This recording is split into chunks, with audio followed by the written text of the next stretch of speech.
है बिहार में बीजेपी कितना अपना पार्टी को मजबूत कर पाएगी, क्योंकि जिस तरह से देखा जा रहा है कि बिहार में गठबंधन की बदौलत ही सरकार चला पा रहे हैं। तो इसमें किस तरह से देख रहे हैं, बूथ स्तर से लेकर जिले लेवल पर किस तरह से मजबूत अपनी पार्टी को देख रहे हैं आप? देखिए, Bharatiya Janata party cadre based party है और भारत नहीं दुनिया की सबसे बड़ी राजनीतिक पार्टी है।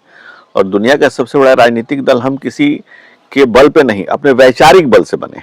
न हम धन बल जनबल बाहुबल का इस्तेमाल नहीं किया, हम लोग विचार के बल से इतना बड़ा विचार प्रवाह हमारा हमको यहाँ तक लेकर आया है। और उसी वैचारिक बल के बदौलत हम ये उम्मीद करते हैं कि हम भारतीय जनता पार्टी जो एनडीए की सरकार बिहार में चल रही है, ये और बड़ी और मजबूत और सशक्त और समर्थ और सबल और जन सरोकारी सरकार बनेगी। हम और भी मजबूती के साथ सरकार में आएंगे। और हमको लगता है कि चुनाव तो बिहार में एक महज रस्म अदायगी भर है। हम चुनाव बाद सरकार में आएंगे। सरोकार में तो हम जब सरकार में नहीं होते हैं तब भी होते हैं। और मुख्यमंत्री का चेहरा कौन होगा? देखिए, जब दुनिया में भारतीय जनता पार्टी ने, विश्व में के माने हुए नेता नरेंद्र मोदी जी ने जब खुद मन से बिहार में नीतीश जी को बिहार का लाडला मुख्यमंत्री कहा है, तो मैं एक सामान्य कार्यकर्ता इस पर क्या कह सकता हूँ। लाडला बोले हैं, लेकिन अभी इस पर मुख्यमंत्री फेस पे भी कोई स्पष्ट संकेत नहीं मिला है कि नीतीश कुमार जी के फेस पे ही चुनाव लड़ा जाएगा या चुनाव बाद उनको मुख्यमंत्री के तौर पर किसी को पेश किया जाएगा। सबसे पहले तो मैं इस सवाल पूछने के लिए आपको धन्यवाद देता हूं कि आप ये मान के चल रहे हैं कि सरकार हमारी बन रही है। इसके लिए मैं आपको साधुवाद देता हूं। और जहां तक जब पार्टी नेतृत्व ने यह तय कर दिया है, जब ऊर्जा के पुंज, अहर्निश सक्रियता के आलोक स्तंभ, नवाचार के नव अभियान और सूचिता के प्रतिमान और राजनीति के नए प्रतिमान गढ़ने वाले नरेंद्र मोदी जैसे शख्सियत ने कह दिया कि नीतीश के नेतृत्व में हम बिहार में थे, हैं और आगे भी हम रहेंगे, तो फिर हमारे महागठबंधन का आरोप है कि आप लोग बाबाओं के मदद से चुनाव जीतना चाहते हैं। और हाल ही में अभी बागेश्वर धाम के जो बाबा बिहार पहुंचे हैं, उन्होंने एक बयान दिया। उन्होंने कहा है कि बिहार पहला हिंदू राज्य बनेगा। तो क्या इस तरह का तुष्टिकरण की राजनीति बीजेपी करना चाहती है क्या बिहार में? बिल्कुल, हम लोग तुष्टिकरण की राजनीतिकरण कभी किए ही नहीं। हम संतुष्टिकरण की राजनीति किए। हमने कभी किसी का अपीजमेंट की पॉलिटिक्स नहीं की है। देख, जमाना था कि जब लालू यादव ने कहा था कि ललुआ खाएगा हलवा और फलाना खाएगा बलुआ, तो वो तुष्टिकरण है, वो किसी पर डायरेक्ट अटैक है। अगर हिंदुत्व की बात करें तो हिंदुत्व को आपको समझना होगा। वाजपेयी जी कविता है कि बोलो रामकृष्ण के नाम पर कब मैंने अत्याचार किया, कब दुनिया को हिंदू करने घर घर में नरसंहार किया। कोई बताए जाकर काबुल में कितनी मस्जिद तोड़ी। भूभाग नहीं, सशक्त मानव के हृदय जीतने का मेरा निश्चय। हिंदू तनमन हिंदू, जीवन रग रग हिंदू मेरा परिचय। तेजस्वी यादव तो आप लोग आरक्षण चोर बता रहे हैं। तेजस्वी यादव को तो उनके आज से करीब 3000 साल पहले बिहार में एक शख्स हुआ, उसका नाम था उंगली मार, लेकिन सरकारी रिकॉर्ड में उसका नाम था अहिंसक। उसी तरह से बिहार में एक परिवार हुआ जिसने नाम दिया सामाजिक न्याय, लेकिन उसने किया क्या, दूसरे के नौकरी के नाम पर जमीन, मकान, दुकान, घर द्वार, परिवार, गहना गुड़िया सब उसके गर्दन में लटका हुआ है। तेजस्वी यादव जितनी उम्र के हैं उसके दुगना केस उन झेल रहे हैं दूसरे की संपत्तियों को हड़पने का। तो तेजस्वी यादव अगर चोर कहते तो मैं नहीं कहना चाहता हूं कि उनके पिताजी पर पांच मामलों में उनके पिताजी सजा याफ्ता है और देश की सुप्रीम कोर्ट ने मुहर मारा है कि आपने कुर्सी पर बैठ करके चारा के नाम पर खजाना चोरी किया। चारा चोर के सजा याफ्ता जगन्नाथ मिश्रा के पुत्र हैं जो अभी आपके पार्टी से मंत्री बने हैं, उस पर क्या कहिएगा, बोलिए। देखिए, ऐसा है कि उनके पिताजी को सजाए हुई थी चारा चोर के मामले में और उनके बेटे के आपकी पार्टी मंत्री बनाई। नहीं, हम तो तेजस्वी जी से भी आरोप वापस करने को तैयार है, लेकिन इस देश ने हिरण्यकश्यप का दोष प्रहलाद को कब दिया है? अगर आप पिता की विरासत से और पिता की सियासत से स्वयं को अलग कर लेते हैं तो आपके ऊपर कोई आरोप नहीं है। हिरण्यकश्यप का आरोप प्रहलाद पे कभी नहीं लगा इस देश में। बाली का दोष कभी अंगद को नहीं लगा। लेकिन आप पिता का लालटेन अगर इस देश के लीलालोक लूट को आगे बढ़ाएंगे तो आपसे सवाल पूछे जाएंगे। आप युवा हैं, तेजस्वी युवा हैं, अपना तेज दिखाएं, अपने पिता का नाम हटाएं, अपनी उस लालटेन को फोड़ दें और युवाओं को जोड़ लें। हम उनका कभी विरोध नहीं करेंगे। आप हिंदुत्व की बात करते हैं और हिंदुत्व में सबसे महान ग्रंथ गीता को माना गया है। गीता में श्री कृष्ण भगवान बोले हैं कि क्षमा अगर गलती होती है, क्षमा अगर मांग लिया जाता है तो माफ़ कर देना चाहिए। और तेजस्वी यादव जी खुद बोल रहे हैं कि मुझसे, हम लोगों के परिवार से जो गलतियां हुआ है उसका सज़ा हमें जनता ने दे दिया। अब हम क्षमा मांगते हैं, फिर से हमें जनता चांस दे और हम बिहार के विकास करेंगे। जैसे माई बहन सम्मान योजना उन्होंने लागू किया, 1500 रुपया पेंशन देने की बात की, 200 यूनिट फ्री बिजली देने की बात की। ये सब योजना देखिए, तेजस्वी जी को सबसे पहले ये चाहिए कि पिता के पाप में पुत्र का कोई योगदान होता नहीं है। तो तेजस्वी जी के पास जो उनके पाप की कमाई हुई धन है, जो दौलत है, जो संपत्ति है, जिसके लिए उन पर रोज नोटिस हो रहा है, कम से कम उसको तो त्याग दें। जो उनके पार्टी के कार्यकर्ताओं ने कहा है कि हमसे जमीन ये लिखवाया फलाना नौकरी दे करके, तेजस्वी जी को चाहिए पहले उस धन को रिटर्न करें और तब कहें कि नहीं, देखिए मैंने अपने पाप धो दिए, मैंने अपने बाप के पाप से मुक्ति पाली, अब मैं इससे मुक्त हूं। उनको पहले उस धन को लौटा देना चाहिए। और तेजस्वी जी विपक्ष में रह करके इस तरह की बातें करते हैं ना, जब सत्ता में आते हैं बैकुंठ में जाके गिरधारी बंसी का बजाना भूल गए, माखन का चुराना याद रहा, गईयों को चराना भूल गए। ये पिताजी ने उनका किया। आज जो प्रेस कॉन्फ्रेंस का आयोजन किया गया है, इसका मुख्य उद्देश्य क्या है? मैं तो वहीं बैठा था, हमारे बंधुओं से चर्चा हो रही थी। उन्होंने कहा कि देश दुनिया और तमाम चीजों पर समसामयिक बातों के लिए आ गए। तो ये तो भाई सोने की लंका जीतने के बाद भगवान राम ने लक्ष्मण से कहा था कि अपनी स्वर्णमयी लंका न में लक्ष्मण रोचते, जननी जन्मभूमि च स्वर्गादपि गरियसि। तो हम भी अपनी जन्मभूमि पे आए थे, तो हमारे मित्र ने कहा कि आप कुछ लोगों से वार्ता कीजिए। राजद जब भी सरकार में आती है नीतीश कुमार के साथ, तो तुरंत आप लोग उस पर हावी हो जाते हैं कि जंगल राज हो गया, महाजंगल राज हो गया। आज एनडीए की सरकार है, आप नीतीश कुमार के साथ हैं, और कल तनिष्क ज्वेलरी लगभग 20-22 करोड़ का इतना बड़ा लूट बिहार में हो रहा है, और आए दिन आरा में आए दिन इस तरह की घटना लगातार घट रही है। तो इस पर आप लोग खामोश क्यों हो जाते हैं? देखिए, सरकार के इंटेंशन पर सवाल होता है। तेजस्वी जी जब ओथ लेते हैं तो उनके कानून मंत्री फरार हो जाते हैं कानून से। 2 मंत्री 4 मंत्री उनके, जिन पर अनेकों केस है, 78% उनके मंत्रियों पर केस थे। बहुत से मंत्री तो मंत्रालय का मुंह भी नहीं देख पाए।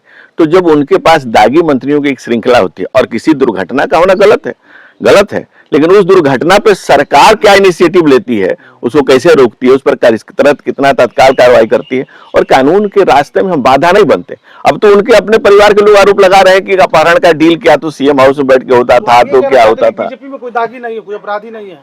नहीं, मैं ये नहीं कह रहा हूँ। दाग किसी पर लगा हुआ है और फिर किसी पर कोई आरोप चल रहा है, तो जब तक कोर्ट से द्वारा वो सजा नहीं हो जाती तब तक हम उसको नहीं मानते। ये तो कानून कहता है। और अगर कोई सजा हो गई हो किसी को और भाजपा में हो तो मुझे बता दीजिए।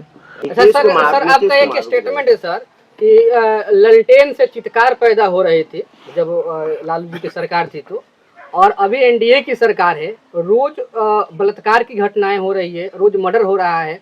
अभी जलालपुर में हमारे यहाँ से 5-6 किलो या 10 किलोमीटर की दूरी पर आज मर्डर हुआ है। 3-4 रोज पहले नालंदा की घटना है जो बेटी के पैर में बता दें कि आरा में 25 करोड़ की एक जुर्ली से लूट हुई है। तो ये कौन सा सर? ये देखिए, दुर्घटनाओं का होना दुखद है, लेकिन उसमें सरकार का सुस्त होना उससे भी ज्यादा दुखद है।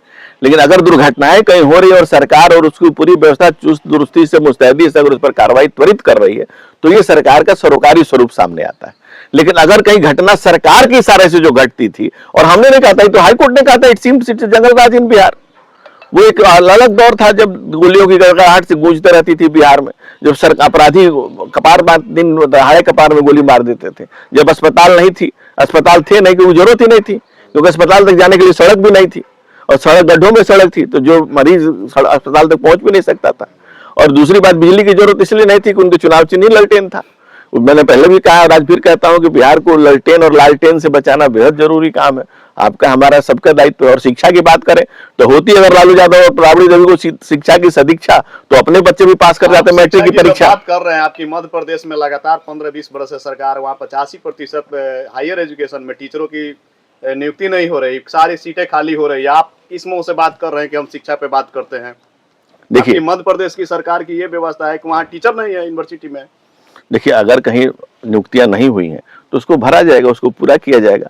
हर जगह कमियां हैं, लेकिन कमियों को दूर करते हम लगातार यूनिवर्सिटी, विश्वविद्यालय, मेडिकल की सीटें, मेडिकल कॉलेज जिस तरह से लगातार बढ़ाते जा रहे हैं, आईआईटी, एम्स, मेडिकल जिस ढंग से लगातार बढ़ते जा रहे हैं, सीटें बढ़ती जा रही हैं। आपकी सरकार में पहले 7 थे, अब 24 हो गए हैं, 3 गुना से ज्यादा हम लोगों ने बढ़ा दिया। सारे इंस्टीट्यूशन में टीचर की पोस्टें खाली पड़ी हुई है। देखिए, इसका सारे इंस्टीट्यूशन में टीचर की पोस्ट, हम लोग इंस्टीट्यूशन बहुत सारे बना रखे हैं। दूसरी बात, ओबीसी रिजर्वेशन की जब बात होती है तो एनएफएस एक नया टर्म आया है, ओबीसी की सीटें नहीं भरी जा रही है। कहती है, मोदी जी कहते हैं कि मैं ओबीसी का बेटा हूँ, और यूनिवर्सिटी में जब बहाली होती है ओबीसी का बेटा जब भाईबा देने जाता है तो एनएफएस कर देता है, नॉट फॉर सुटेबल। उस पर सरकार खामोश है। देखिए, ये तो आप मानेंगे कि शिक्षा के स्तर और गुणवत्ता को बनाए रखने के लिए जरूरी है कि एक सुटेबल कैंडिडेट का चयन हो। लेकिन जो आप पिछड़ों की बात कर रहे हैं, तो पिछड़ों के प्रणेता नरेंद्र मोदी के नेतृत्व में पिछड़ों का जो विकास हुआ है, जो पिछड़ों के लिए अलग से आयोग बना है, पहली बार पिछड़ा वर्ग आयोग को संवैधानिक दर्जा दिया हम लोगों ने।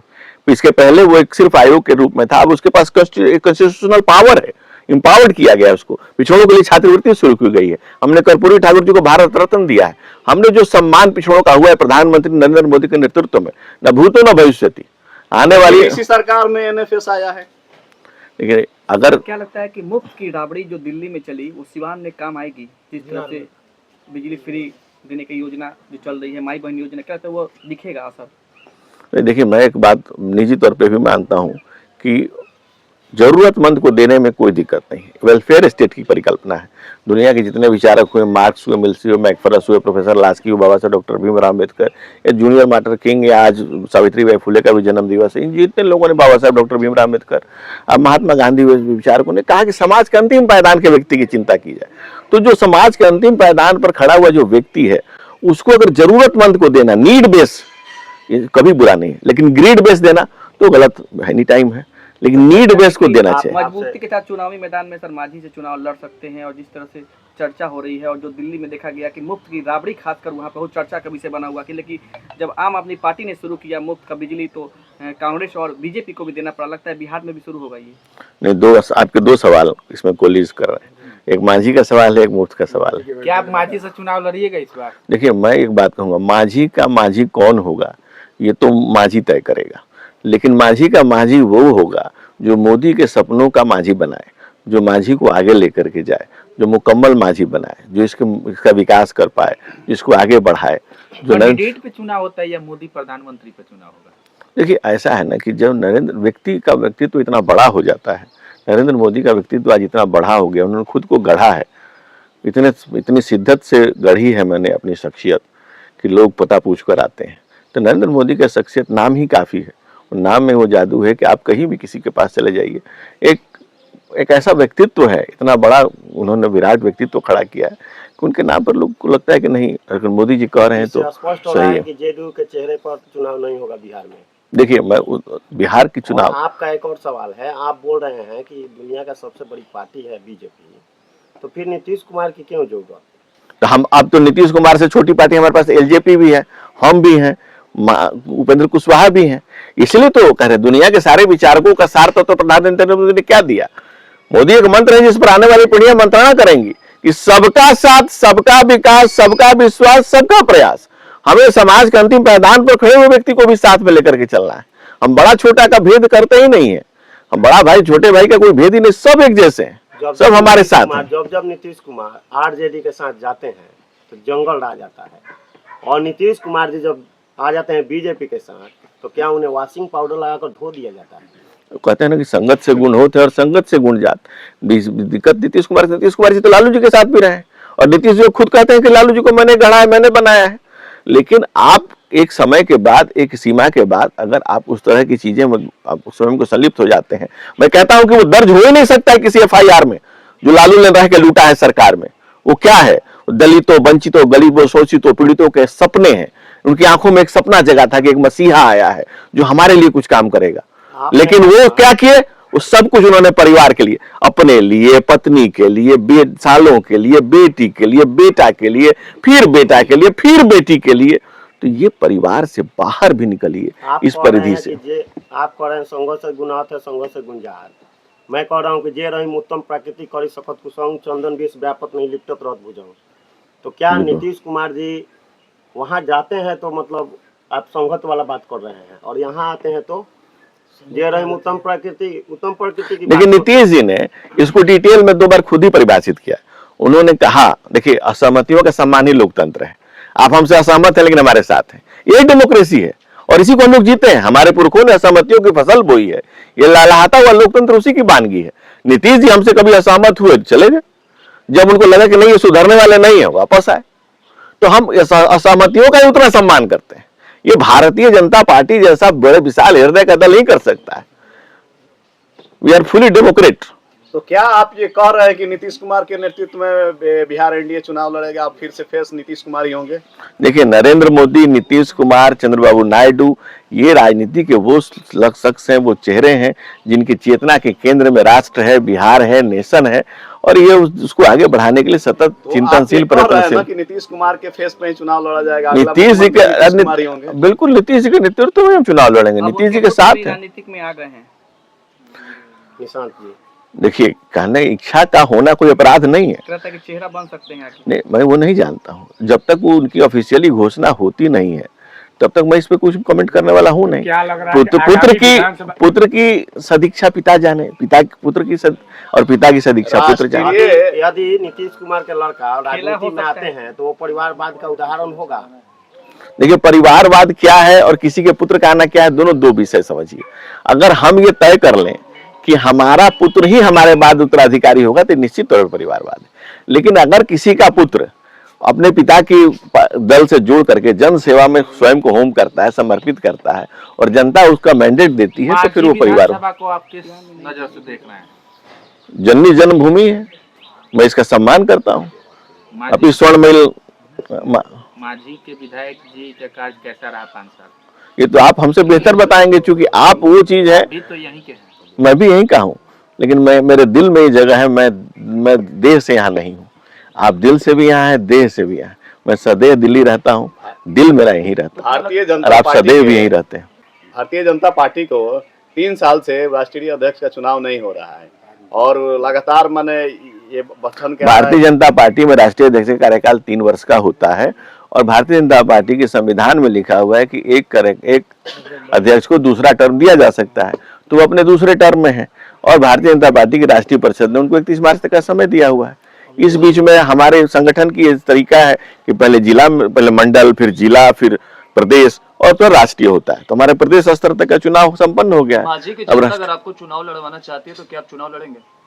देखिए, लड़ना भिड़ने की बात नहीं है, ये तो पार्टी तय करती है। हमारे यहाँ पद होता ही नहीं है। यहाँ तो जनता सर्वोपरि है। जनता अगर चाहती है कि अगर आप चुनाव लड़े तो पार्टी में बात करेंगे अपने लिए। देख, पार्टी तय करती है। हमारे यहाँ पार्टी को पता होता है, वो उनके पास अनेक आंखें देखने के लिए, जनता के मन में क्या ये भी पार्टी पढ़ लेती है और पार्टी ये तय करती है। भारतीय जनता पार्टी में पद होता ही नहीं। हम लोग तो दायित्व बोध से बंधे होते हैं। अलग अलग कार्यकर्ता अलग अलग समय में, अलग अलग कालखंड में अलग अलग दायित्व बोध से बंधे होते हैं। पार्टी जब जो दायित्व देती है उसका निर्वहन किया जाता है। जनता सही व्यक्ति के हाथों में बागडोर देना चाहती है, क्योंकि फिर 5 साल का इंतजार करना नहीं चाहती। तो ऐसे में क्या लगता है, आप दिल से जानते हैं जन्मभूमि को? देखिए, मैं सही हूँ ये कहना सही है, लेकिन मैं ही सही हूँ यहीं पे गलत हो जाता है। इच्छा का होना और अहंकार का हो जाना, दोनों में फर्क है। लेकिन जनता के लिए कुछ चाहेंगे आप कर? जनता के लिए तो हम लोग सेवा भाव से लगे हुए हैं। हम लोग तो संघ की शाखाओं से निकल कर आए हैं, जहाँ से यही सिखा है कि तन समर्पित, मन समर्पित और यह जीवन समर्पित। चाहता हूँ देश की धरती तुझे कुछ और भी दो।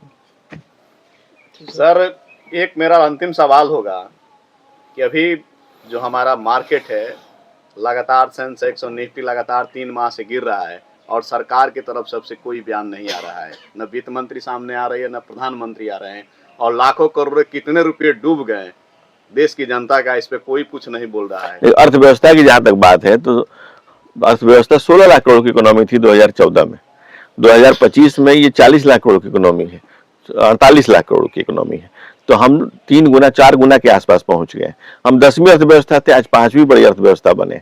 हम जीडीपी से जीकर जीडीएसपी में जिस तरह से ग्रोथ कर रहे हैं और हम तीसरी बड़ी इकोनॉमी के बनने की तरफ बढ़ रहे हैं। आंकड़ों का खेल नहीं है। बिल्कुल नहीं। देखिए, वो तो IMF डाटा रिलीज करता है, आप दुनिया में किस पायदान पे खड़े हैं वो डाटा रिलीज होता है, तो फिर वो हमसे पीछे। चीफ जब माधवी बुच थी तो अपोजिशन उन पे आरोप लगाता था कि ये गड़बड़ी कर रही है, तो सरकार उस समय उन पे कोई कार्रवाई नहीं की। लेकिन जैसे वो सेवानिवृत्त होती है तो उन पे FIR होता है और जांच बैठ जाता है। देखिए, अगर आप पे कोई आरोप लगता है तो सरकार की अब कितनी बड़ी सहृदयता है, देखिए कितनी ट्रांसपेरेंट सरकार है कि अपने मुलाजिम पे भी FIR करके उस पर जांच शुरू कर दिया। कागज को चलने में समय लगता है ना, वक्त लगता है उसकी जांच होने में, उसकी प्राइमा फेसी जांच होने में। आप ही कोई आरोप लगा दिया जाए और आप सरकार उसको आपको तुरंत शिकंजे में ले ले, ये मुनासिब नहीं है, ये लोकतांत्रिक प्रक्रिया नहीं है। लोकतांत्रिक भाजपा विधायक ने बयान दिया है कि होली के दिन जिन मुसलमानों को अगर तकलीफ हो वो बाहर ना निकले, जिस पर प्रशांत किशोर ने आज बयान दिया है कि ये भाजपा जो है, भाजपा के बाप का राज नहीं है कि कोई बाहर निकलेगा कौन बाहर नहीं निकलेगा। इस पर क्या कहेंगे? देखिए, इस तरह से ये हमारी जो संस्कृति है, ये साझी शहादत तो साझी विरासत की संस्कृति है। यहाँ कोई हिंदू मुसलमान की विषय ही नहीं है, ये सबका सबके लिए है, सबको साथ लेकर के चलने की बात है। हमारे यहाँ सब लोग होली खेलते हैं, सब लोग दिवाली मनाते हैं, उसमें कहीं कोई देखिए किसी व्यक्तिगत बयान का जयान, किसी व्यक्ति का बयान के जवाब व्यक्तिगत देंगे, लेकिन भारतीय जनता पार्टी में ऐसा कल्चर है ही नहीं। हम जब प्रधान, हमारे दुनिया के सबसे बड़े नेता हमारे नरेंद्र मोदी कहते हैं कि सबका साथ, सबका विकास, सबका विश्वास, सबका प्रयास, हम लोग हिंदू मुसलमान की बात कभी करते ही नहीं। हम तो सबको साथ लेकर के चलने की बात करते हैं। आप अब तो जो दुनिया के हिंदुत्व का थॉट सावरकर ने कहा है कि चूंकि आप कहते हैं कि मैं ये हूँ इसलिए मैं वो हूँ, नहीं तो मैं तो विश्व मानव हूँ। आप कह रहे हैं कि मैं मुसलमान हूं, इसलिए मुझे बताना पड़ता है कि मैं हिंदू। आपको डिफरेंशिएट करने, अदरवाइज मैं तो विश्व मानव हूं, मैं तो सबको साथ लेकर के चलने वाला व्यक्ति हूँ। अंतरिक्ष शांति, पृथ्वी शांति, आप शांति, औषधेय शांति, सर्वे ग्रह शांति करा बहुत।